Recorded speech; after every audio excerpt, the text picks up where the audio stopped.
From File, select New and type into here 70, and below also type 70, and then click OK. And you're then presented with this white background image here. Clearly the image is small, it's 70 by 70 pixels. Here you can see it getting bigger, and here you can see it getting smaller. But it's still the same image, it's still 70 by 70. The way in which I'm making it go bigger and smaller is by using appropriate keystrokes on the keyboard. Pressing 2 on the keyboard makes the image to us look 200% bigger. Pressing 3 makes it look 400% bigger. Pressing 4 makes it look 800% bigger. And pressing 5 makes it look 1600% bigger. And pressing 1 brings it back to 100%. I must stress, however, that when you type a number to make it look bigger for us, it's still a 70 by 70 pixel image. It's just then easier for us to work on when we can magnify it for our benefit when we're building up the icon that I'm going to be demonstrating in this particular video. If you come to the side ruler and simply drag, you can drag a guideline into position. If you go to the top ruler, you can also drag a guideline, and you can see that I've done that here for 2 guidelines. You can see that I've put the guideline at 35. Now the reason for that is the pixel width for this particular icon is 70, and I want to locate the center of the width of the icon. You can also see that I've chosen 0.35 to split the height of the actual icon. Using the rectangular selection tool and the guides to guide us, we select this corner of the actual image. The bucket fill tool is then selected. We select an appropriate color, and then we click into this region and we set this quarter of the image to red. This process is then repeated, but we choose this quarter of the image and we fill this with a different color. We fill it with blue, as you can see there. Using the same process but selecting this corner here, we actually fill this with a different color, and on this occasion we're going to fill it with green, as you can see there. The remaining quarter is selected, and this is filled with yellow. This free select tool is then used to make the following selection. From the select menu we choose invert, and now we have inverted the selection. We hit delete on the keyboard and you can see a white background appears. Hitting Ctrl Z will undo this deletion because I don't want a white background. What we now do, we go to the layer and we right click on the mouse to bring up the context, and we add an alpha channel. Now adding an alpha channel to the image will allow us to delete, exposing a transparent area, not a white background as we had previously. Now we can see the transparent background in these particular areas here. Now the thing to bear in mind that you have this hashed looking background here. Now that's just to tell you that this region is transparent, and we'll need to see what it looks like when we put this against a different background to see if whatever's behind it will actually be showing through.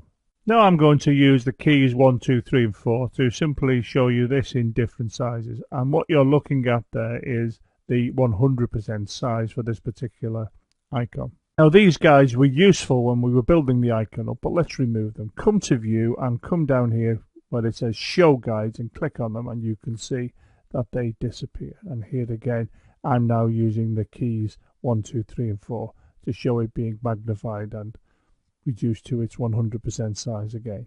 To maintain the transparency, come to File, go down here to Export, choose an appropriate place. I'm putting mine in Pictures. Choose the file extension from this drop down list here, and the file extension you need is PNG, so we select that. Come up here now and give your file an appropriate name. The name given here is simply icon1.png, as you can see. Click on Export. You'll be presented with this, and simply click Export again. And now what we've done, we've saved this as a PNG file. Working on the original GIMP file, I'm going to do something to the particular layer. And what I'm going to do, I'm going to type in 50 here, and I'm going to make it have an opacity of 50%.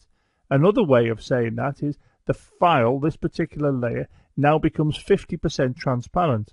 In other words, you should now have a transparent region as we did before, but the red, the blue, the green and the yellow will also become partly transparent, if you like semi-transparent, and you should be able to see some of the background behind the actual image where the colours are, and we'll see that a little bit later. But you can still see, if you look here carefully, you can see the hash behind the colours, which is kind of telling us it's transparent in that region. Not 100% transparent, but you can see the background through it when we place it on a background, as we'll be doing in a moment. Firstly, we need to save this particular file. So we go to Export As on this occasion. I'm going to select the name of the original file that I saved a moment ago, and I'm simply going to change its name to 2. And this is a quick way of ensuring we export as a PNG. Click on to Export, and now I will have 2 files, both looking similar, but with the one we've just saved having the colours also semi-transparent. I've just shut down the GIMP file we were working on, and here I'm opening as layers the 2 files that were created as PNGs. And if we look over here, we can see that we have the 2 layers. We have this layer here and the one below, and they are of course the 2 PNG files I saved a moment ago, where one is 50% transparent and the other one is transparent in a particular region. Click here to create a new layer. You'll get this dialog box, and I'm going to make sure this is white here, and then I'm going to click OK. Then select that layer, come here and move it down so it's below the other 2 PNG files that we created earlier. Clicking on this eye takes this layer out of view. What we now have is this layer on top of the white layer background. And if we come over here, we can see that these regions are white because the layer on top is transparent in those areas. If I go to the Fill tool here and click here, which means I'm clicking on this layer and I'm filling that entire layer in black, we can see that we have black showing through in these 4 areas, simply because the image on top of the black background is indeed transparent. However, look at the colours region. You see they're not transparent, so you can't see the black background through them. Let's now actually switch this layer off and switch this layer on. And if we now look at the image, we can see that we have black in this area. But if we look at the colours, you can see they've gone darker because we're seeing both the colours and the background. Because remember, this is semi-transparent. I've now swapped these colour swabs around, and I've just filled in this layer in white. Now, if you look at the image now, you can see that if we look at the colours, they've gone a little bit lighter because we're seeing the colours which are semi-transparent with the white background, so they appear a little bit lighter. To emphasize the point, here you can see I've produced another background, and this one is 70 by 70 pixels, and I've made it striped using some gaudy colours. And what I'm going to do now, I'm going to put onto this background each of the PNG files that I created earlier. This is the PNG I created that had transparent regions, but where the actual colours were not transparent. And you can see quite clearly that we can see the stripes in these 4 areas, but we cannot see the stripes through the colours. Now you can see I've switched this layer off and this layer on, and of course now we have icon 2 on top of the layer that has all of the stripes, and we can clearly see the stripes through the colours in these 4 regions here, showing us that this particular region, the region that has the 4 colours, is semi-transparent. We're able to see the background through this region of the image. Of course, what we've done in GIMP is create 2 PNG files. What we now need to do is to convert them to icon files.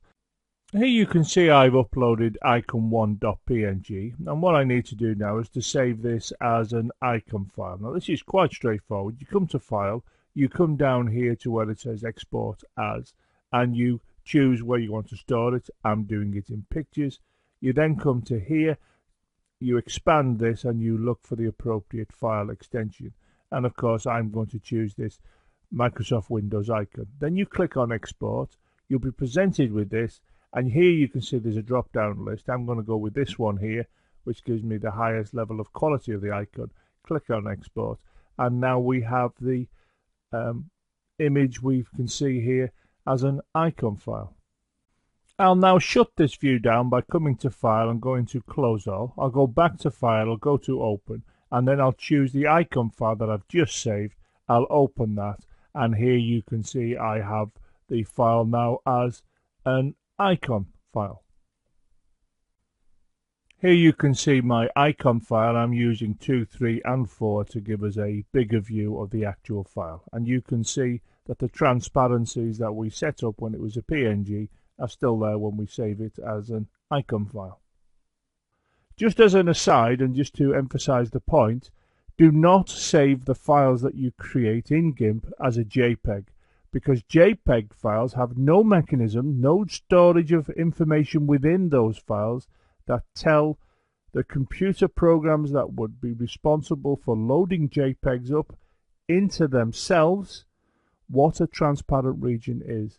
The PNG files has information within it which specify where the transparent regions are. So it's important to realize that these different file types have different features. So if you want transparency, you have to go with PNG files, and then of course convert them as I've just outlined. Check out the supporting website for these videos, and also consider subscribing to the YouTube channel and get an automatic update every time I upload a new video. Also consider subscribing to the Google Plus circle that relates to these videos.